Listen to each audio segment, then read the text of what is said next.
You will hear a woman calling an animal park to inquire about a job. First, you have some time to look at questions 1 to 5.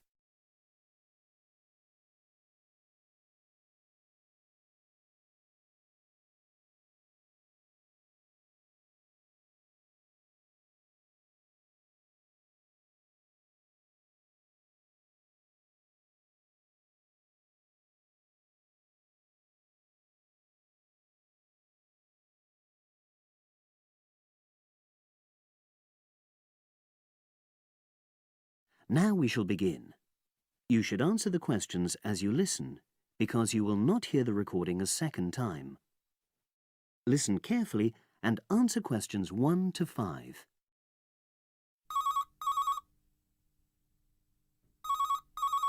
Bender's Animal Park, hello. Oh, hello.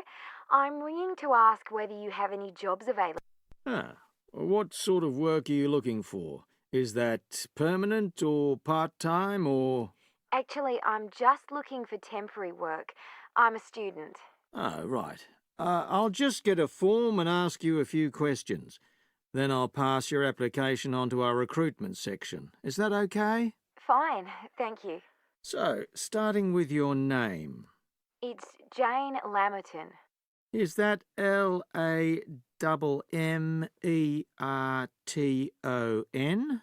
There's only one M in it. Oh, right. And your address? It's 42 West Lane. Right. And is that in Exeter? Yes. Okay. And can you give me your mobile phone number? 07792 430 921. Right. Now, the next thing is, when are you available to start work? I finish college on the 8th of June. That's in 3 weeks' time. But I can't start work till the 11th because I've got a hospital appointment on the 10th of June. No problem. Now, I need to ask you a few questions about the type of job that might be suitable. Do you have any particular kind of work in mind? It doesn't necessarily mean that you will get work in the field that you want, but I can record your preferences. Well, I'd do anything. And I have worked as an assistant animal keeper before, when I was still at school. But I'm studying at a catering college now, and I'd really like to get some experience as an assistant cook if possible. Right. So that's your first choice. Have you done that kind of job before? No, but I've helped my aunt sometimes. She runs a cafe in Exeter. Would you say you've got any relevant skills then? Well, I'm used to using the kind of equipment you usually find in a kitchen.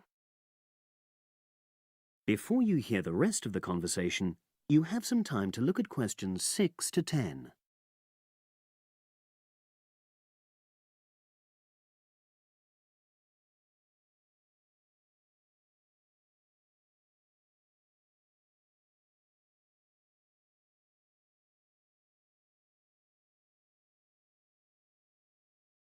Now listen and answer questions 6 to 10. Okay. And I know you're still studying, but do you already have any qualifications related to that kind of work? A hygiene qualification, for example? I haven't, no, but I've got a certificate in food handling. I did it before I decided to become a full-time student. Fine. Okay. That means you wouldn't need any specific training if you did get the kind of work you wanted. But you'd have to do a short course on first aid. All our new employees do that. It just takes half a day, and most people find it generally useful. Oh, yes, I'm sure it is. Well, that's about it, really. Just one last thing. Can you give me the name of someone who would give you a reference, like a previous employer or... Oh, yes, you can put Dr. Ruth Price. Okay. Is that one of your college lecturers? She's my college tutor. She's known me for over 2 years, and I'm sure she wouldn't mind. In fact, she's given me a reference before. Fine. We'd probably contact her by phone. Do you happen to know her number? I've got it on my phone, yes. It's 0208 685 114. That's a landline. Good. Well, as I say, I can't promise anything, but I'll pass your application on, and you should hear in a few days. Is there anything else? Just one thing. I suffer from a particular type of colour blindness, and sometimes employers have to make special arrangements for that. Okay, I'll make a note of that. It won't be good that you've made us aware of it. You can provide us with more details if you're offered a job. Okay. Thanks very much. Bye. Bye.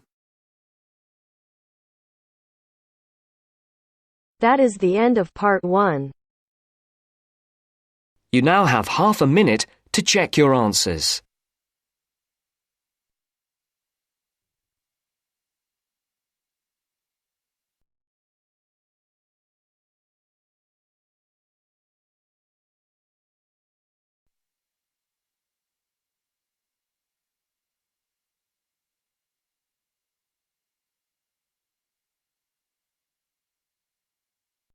Now turns to part 2. Part 2. You will hear 2 engineering students, a woman in her 6th year called Linda and a man in his 5th year called Matthew, discussing the benefits of student work placements. First, you have some time to look at questions 11 to 16.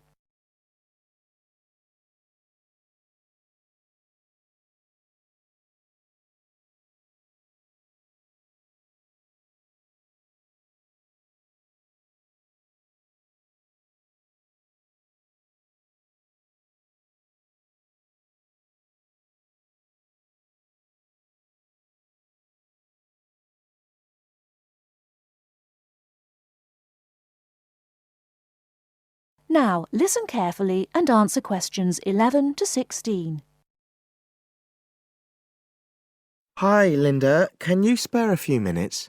Hello, Matthew. No problem. I just wanted to talk to you about temporary work placements. I've never really thought there was a good reason for doing one.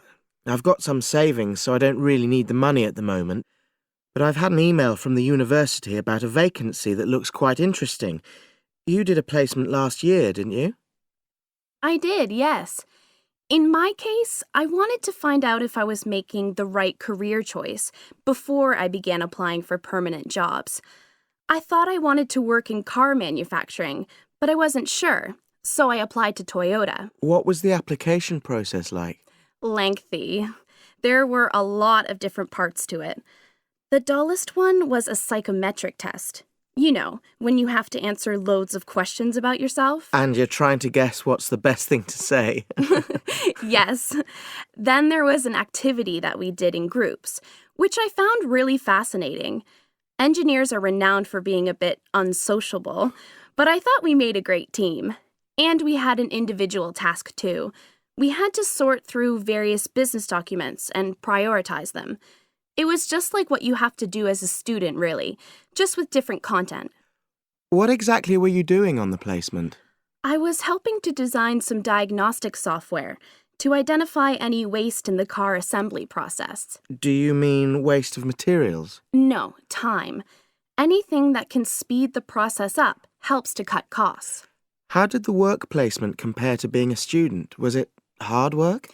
Yes, it was. I'd had full-time work before. I've done various unskilled jobs during university holidays, and some of those involve long hours. So I thought I'd find it easy. I was wrong, though. I think when you're on placement, you're always trying to prove yourself. So you push yourself hard to succeed? Yes. But I got a lot of support from my employers. They were always helpful. And then, at the end of the placement, I was given formal feedback. Do you mean on your engineering ability? Well, no. I didn't really need that because we had team meetings every other day. And so I had the chance to discuss technical issues and ask about anything that wasn't clear. The evaluation was about general workplace things, like organizational ability, initiative, that sort of thing. I get the impression you think you benefited from the placement. Well, the best thing is that they've offered me a job for next year. Depending on my exam results, of course, but still. A permanent one? Yes. But apart from that, I learned so much. The industrial environment was much more demanding than the academic one, so my general skills improved, like time management, meeting deadlines. And on the technical side, I learned new software packages, like MS Project. Well, I think you've convinced me that work placements are worthwhile, but while you're here, can you give me advice on something else? Before you hear the rest of the talk, you have some time to look at questions 17 to 20.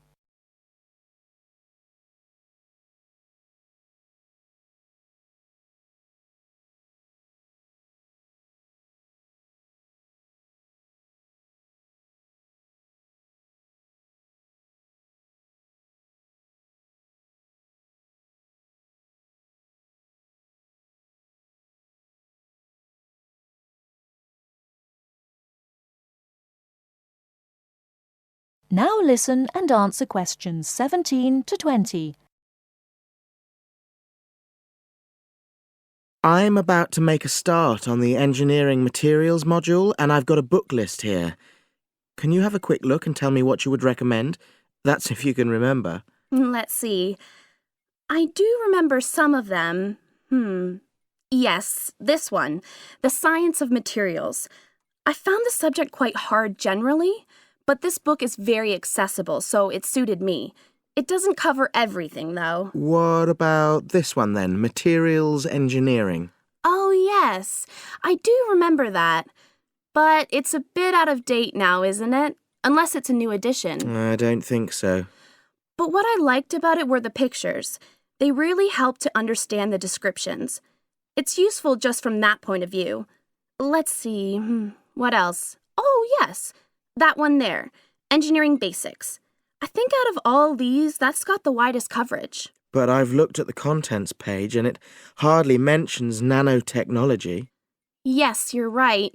The evolution of materials does, though. It's a recent publication, so it covers all the latest developments. It's a bit thin on the 1960s, though, and that decade was quite important. Well, it sounds as if they all complement each other in some ways. I don't suppose you can lend me... That is the end of part 2. You now have half a minute to check your answers.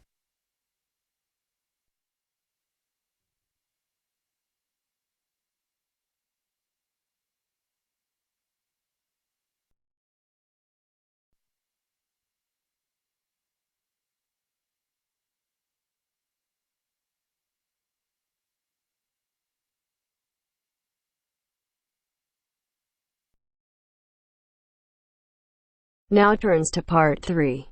Part 3. You will hear a conversation between Wolfgang and his new friend Mary, who has already been at the college for a few months. In the first part of the conversation, they're talking about a social activity program at college. First, you have some time to look at questions 21 to 26.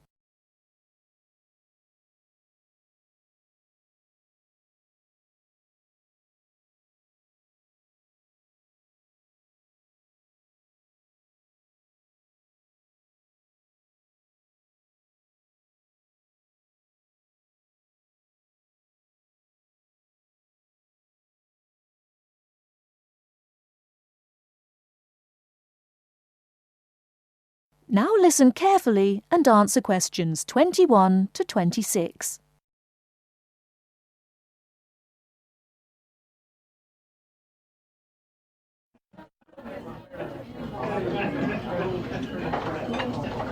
Hi, Wolfgang. Ah, Mary, how are you? Oh, fine. How's it going? Have you just had a class? Yes, I just finished my listening class. It was a little bit difficult. Yeah. It's always difficult when you first arrive somewhere. I found it quite hard when I first arrived. But you know what really made a difference?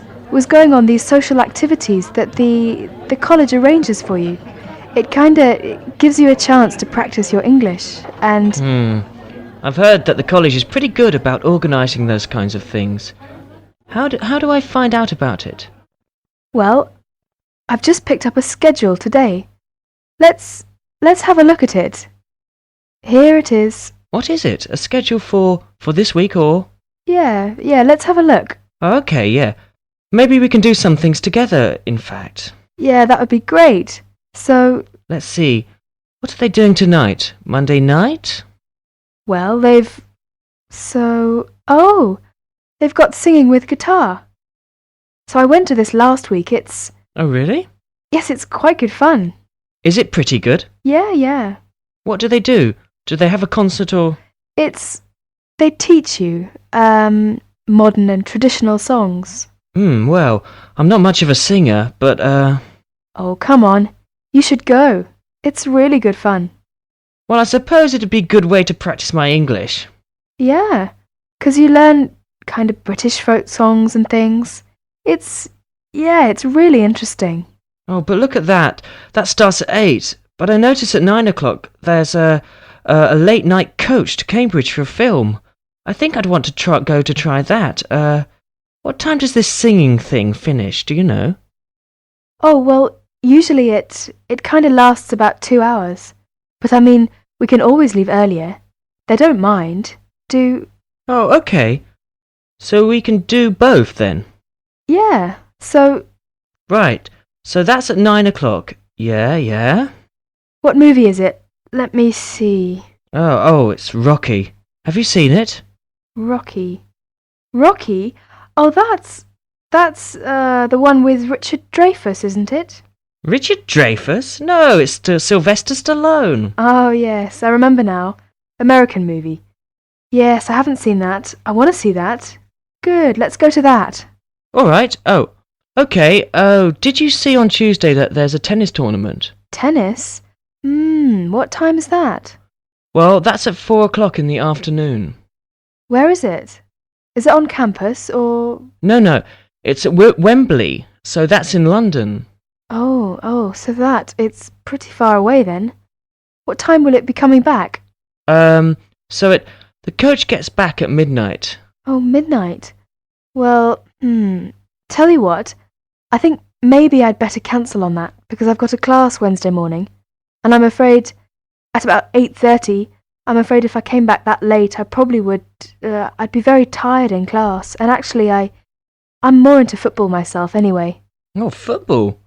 Well, did you see there's a football match on Wednesday? Oh yeah? Well, who's playing?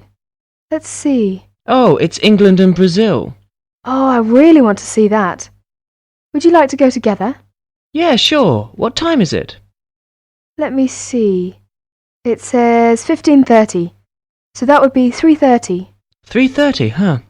Now, I have a lecture right after lunch on Wednesday at 1:30.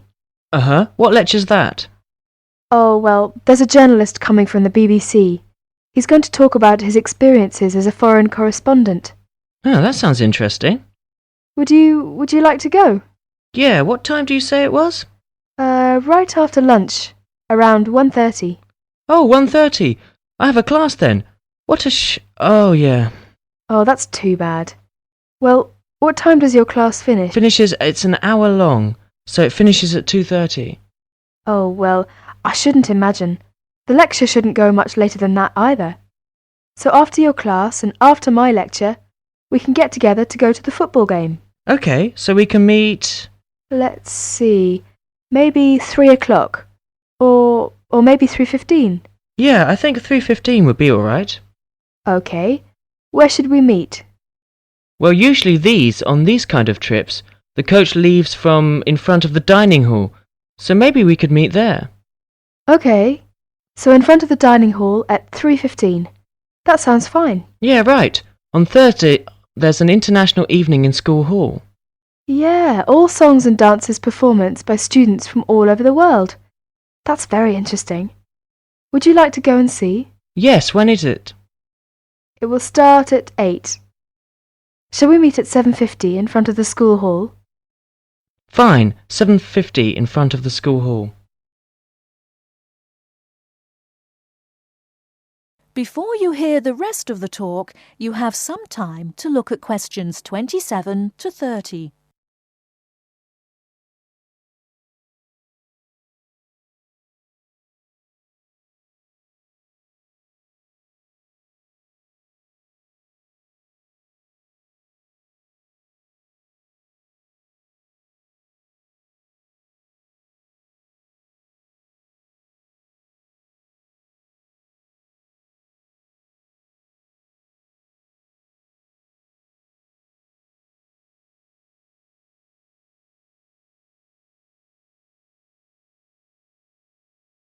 Now listen and answer questions 27 to 30.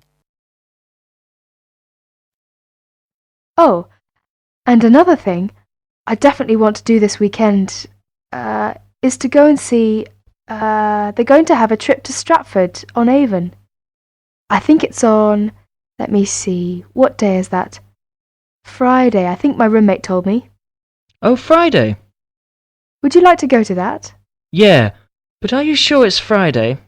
I thought that's what he said, but I might have been mistaken. Well, usually these things are on weekends. Right. Let's see here. Oh, you're right, yeah, Saturday morning, 8:30. Aha. Right, Friday's the disco. Oh, disco. Yeah. So actually I've arranged to go with some of my friends. So if you'd like to come along with us. Oh, that would be very nice, yeah. Yeah, you can meet some more students. Oh, well, what time shall we go to that then? Well, it starts at what time? 8:30, but we don't want to go too early. So let's say 9 or 9:30. Let's say 9:30. Okay, yeah, we can meet there, but we'd better not stay too late because the Stratford thing is, pretty early in the morning. The bus will be leaving at 8:30. Oh yeah, right. So we want to make sure we get up for that. Yeah, say, by the way, this trip, since it's, quite a way away, do we have to pay anything extra for that, or is it free? Well, usually most of the trips are free. But yeah, for these ones which are quite a distance away, then we usually have to pay a little bit extra. Is it a lot, or? No, it's usually about £25, something like that. Oh, well, do we have to tell them ahead of time that we're going to go? Yeah, usually you have to sign up a couple of days in advance. So, Oh, where do we do that? well, you do that at the Student Services office. So you have to go and see one of the social activities officers. Oh, so I just tell them that I want to go, and to pay my money, and then sign my name. Well, I think I'll go ahead and do that today. Actually, I've got some free time right now. Do you know where I go to do that? Yeah. It's the Student Services office. It's just across the road from here. Oh, okay. Well, across the kind of... You mean the green building over there? Yeah. So it's on the second floor. Oh, okay. Well, tell you what, are you going to the Shakespeare thing? Yeah, sure. Would you like me to go ahead and sign you up as well? Oh, yes, yeah, that'd be great. But, well, I haven't got any money on me at the moment. Oh, don't worry about the money, that's fine. You can pay me back this evening. I'll go and sign us now, and then when I meet you tonight at the singing, you can, give me the money then. Oh, well, if you are sure, that'd be great. No, it's no problem. Okay. Oh, is that the time? I'd better go. I've got a class. I'll be late. Okay, sorry. I'll see you later then. All right, see you tonight. Bye. Bye. That is the end of part 3. You now have half a minute to check your answers.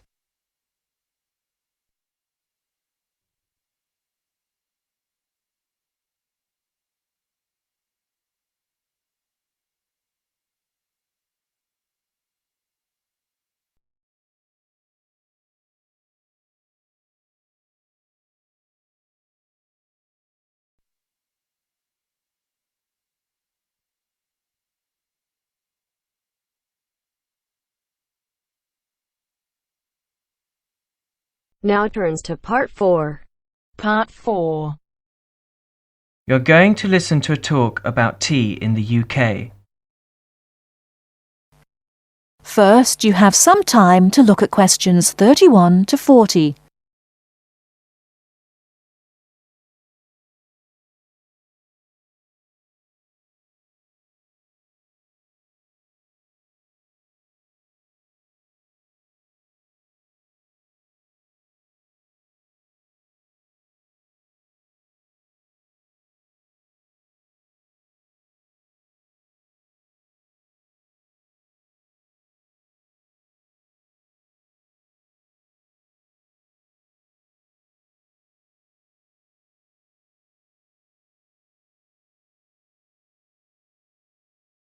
Now listen carefully and answer questions 31 to 40.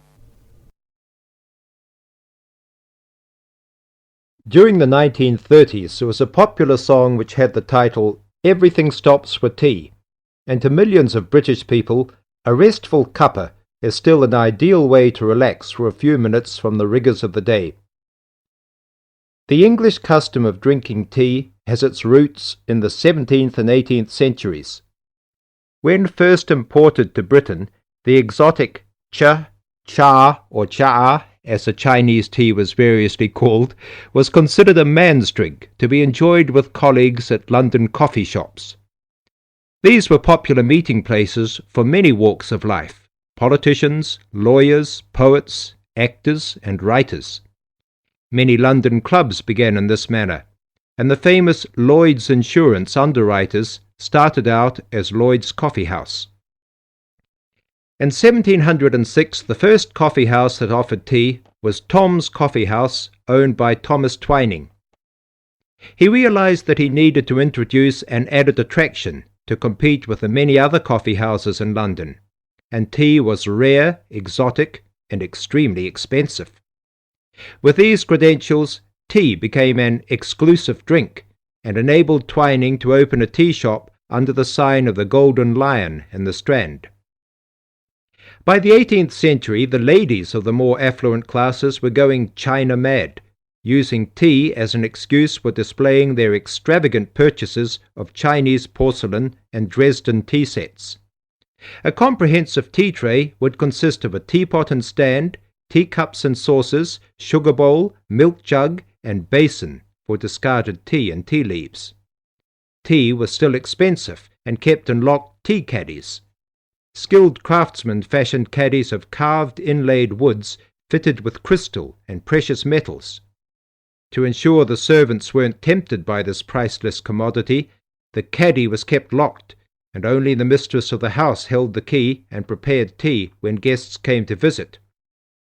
No well-brought-up young Englishwoman could consider herself socially acceptable unless she knew how to brew a proper cup of tea. As the 18th century progressed, changes in commerce and working hours resulted in the main meal of the day being taken much later in the evening. The prospect of lasting from breakfast until evening did not appeal to the Duchess of Bedford, who is usually credited with being the first to alleviate late afternoon hunger pangs by introducing a small 4 o'clock meal served with tea. With time, the light, wafer-thin toast or delicate white bread gave way to exotic fillings like tomato and egg, cucumber, chicken, or potted shrimps, followed by buttered scones, crumpets, or elegant pastries. The popularity of tea continued to spread, but it was not until 1839 that the first shipment of Assam Indian tea was landed in Britain. A healthy trade with India was soon established, and tea clippers, like the Cutty Sark, now a museum in a dry dock at Greenwich, were reaching the peak of their sailing days. In 1879, the first limited shipments of Ceylon tea began to arrive, and by 1880 this had been firmly established alongside Indian and China teas, giving the broad range of teas that are available today. There have been few changes in 3 centuries of tea trading. London is still the centre, and indeed Twining still has a shop on the site of the original Tom's Coffee House at 216 The Strand. The name Twining has been linked with tea for over 280 years. Indeed, it was Richard Twining, in his capacity as chairman of the dealers of tea, who in 1784 persuaded Prime Minister William Pitt to reduce the high tax on tea, making the beverage more accessible to the general public. That is the end of part 4. You now have half a minute to check your answers.